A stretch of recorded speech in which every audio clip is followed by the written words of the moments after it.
сәлемдесің бе? Сәлем достар, бүгін бізбен бірге үй жағдайында суши дайындаймыз. Алдымен күрішімізді қатты езбей пісіріп аламыз. Сосын осындай донкуан атты уксусымызды қосамыз.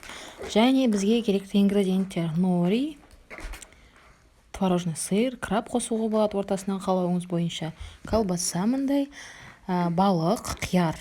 Яғни өзіңіз не қалайсыз соны. Алдымен барлық ингредиенттерімізді соломка, яғни ұзынша етіп жақсылап турап аламыз. Жақсылап кесіп алғаннан кейін бір кесеге су құйып, қазір норидің үстіне күріш салғанда ақырын қолымызды сулап отырамыз.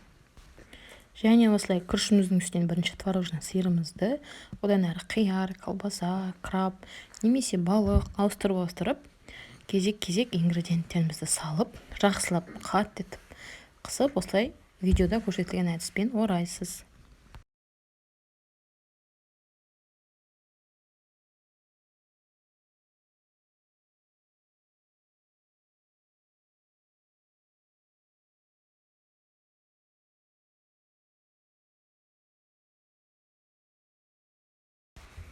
Одан кейін клярымызды дайындаймыз. Клярға ұн және су керек болады. Жақсылап қатты қою етпей, құймақ әзірлегендей етіп, жайлап сұйықтау етіп әзірлейміз. Міне біздің дайын болды клярымыз. Осыған қазір дайын болған роллымызды жақсылап аунатамыз.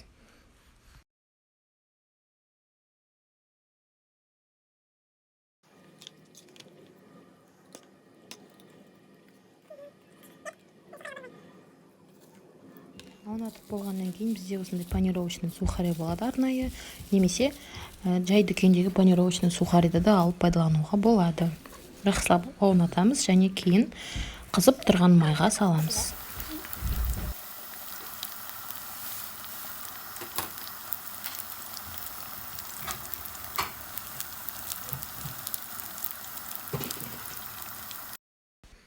Мінекей біздің сушиіміз дайын болды. Астарыңыз дәмді болсын.